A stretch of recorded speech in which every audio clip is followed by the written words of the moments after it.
닥터 이콘입니다. 여러분, 경제학 공부할 때 폴 크루그먼 교과서 이거 빼놓을 수 없죠. 거의 뭐 바이블이잖아요. 자, 오늘 이 교과서를 지도 삼아서 유럽 전체를 뒤흔들었던 하나의 거대한 실험, 바로 유로존과 그 위기의 본질 속으로 한번 깊숙이 들어가 보겠습니다. 모던 이야기의 시작은 바로 이 유로입니다. 유럽을 하나의 통화로 묶는다. 정말 원대한 꿈이었죠. 통합의 상징이었습니다. 하지만 이 꿈이 글쎄요, 곧 엄청난 시련을 맞게 됩니다. 자, 그래서 오늘은 이런 순서로 한번 파헤쳐 볼 겁니다. 첫째, 왜 통화는 하나인데 경제는 제각각이었나? 이 태생적 한계를 짚어보고요. 둘째, 이게 어떻게 불균형을 만들었는지. 그리고 셋째, 그 유명한 둠 루프는 대체 뭔지. 넷째, 이걸 막으려고 얼마나 필사적이었는지. 마지막으로, 그래서 앞으로 유로존은 어떻게 될까 하는 질문까지 쭉 따라가 보겠습니다. 자, 그럼 바로 첫 번째 이야기부터 시작해 볼까요? 유럽 통화 동맹 EMU. 이게 애초에 어떻게 만들어졌길래 문제가 생긴 걸까요? 그 구조적인 문제부터 한번 들여다보죠. 이게 진짜 핵심입니다. 유로존 국가들은 유로라는 돈을 같이 쓰고 유럽 중앙은행이 통화 정책도 한꺼번에 결정해요. 그런데 각 나라의 살림살이, 즉 예산을 짜고 돈을 쓰는 재정 정책은 각자 알아서 하기로 한 겁니다. 비유하자면 한 가족이 생활비는 한 통장에서 같이 빼쓰는데 각자 신용카드는 한도 없이 따로 긁는 격이랄까요? 뭔가 문제가 생길 것 같지 않으세요? 네, 바로 그 문제가 터지고 맙니다. 처음엔 잘 몰랐죠. 하지만 경제 상황이 나라마다 달라지기 시작하면서 이 설계의 약점이 마치 시한폭탄처럼 똑딱거리기 시작한 겁니다. 자, 이 그래프 한번 보세요. 정말 극명하게 보여주죠. 2008년에 금융위기가 빵 터지고 나니까 그리스, 스페인 같은 나라들은 실업률이 막 하늘로 치솟는데 독일은 어때요? 상대적으로 굉장히 안정적이에요. 아니, 똑같은 돈, 유로화를 쓰는데 어떻게 이런 일이 벌어질까요? 만약에 자기들 돈이 따로 있었다면 뭐 환율을 조정한다든지 해서 충격을 좀 흡수할 수 있었을 텐데 유로라는 하나의 통화에 꽉 묶여 있으니 그럴 수가 없었던 거죠. 이건 뭐 시장이 보내는 경고등, 열병 차트라고 보시면 돼요. 투자자들이 그리스나 포르투갈은 좀 위험한데? 하면서 돈 빌려줄 때 이자를 훨씬 더 내놓으라고 요구하는 거예요.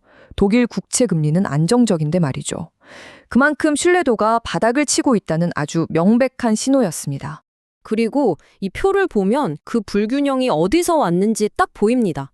경상수지, 그러니까 나라가 해외랑 거래해서 돈을 얼마나 벌었나 하는 건데요. 보세요.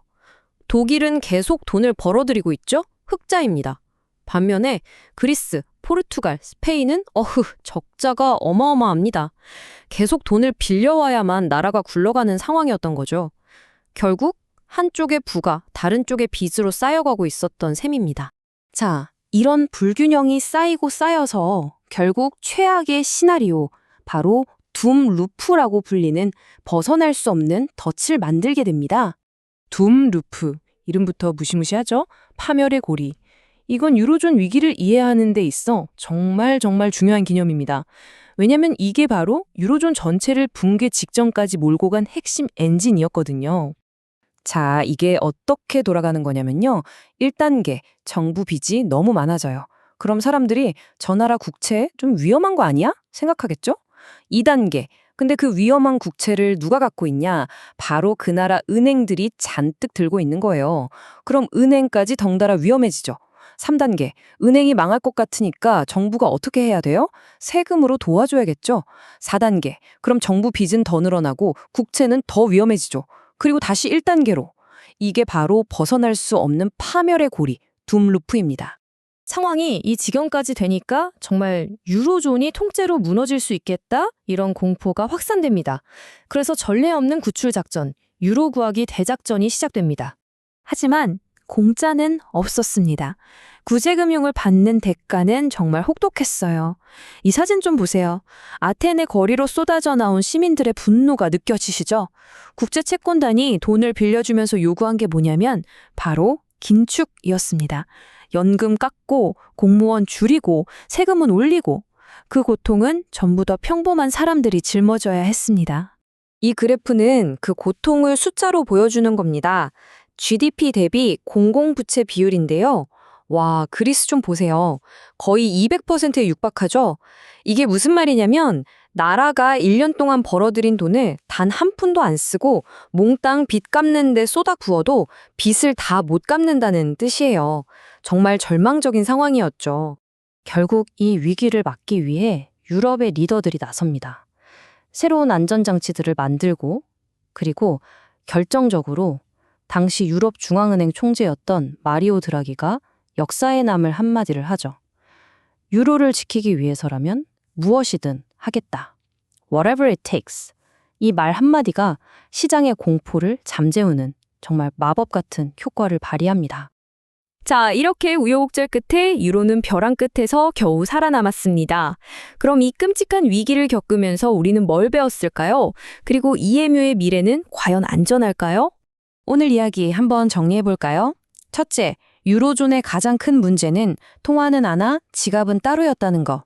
둘째, 경제 위기가 닥치자 이 문제가 터지면서 나라들 간의 불균형이 엄청나게 심해졌습니다. 셋째, 이 불균형이 둠루프라는 최악의 악순환을 만들었죠.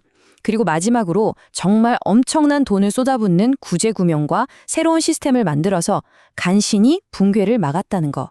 이게 핵심입니다. 그래서 이제 우리에게 남은 질문은 이겁니다. 이번 같은 위기를 다시 겪지 않으려면 유럽은 아예 재정까지 합치는 더 강력한 하나의 나라처럼 되어야 할까요? 아니면 그래도 우리나라는 우리끼리라는 각국의 이해관계 때문에 언젠가 또다시 위기가 찾아오게 될까요? 유로라는 거대한 실험은 아직 끝나지 않았습니다. 여러분은 어떻게 생각하시나요?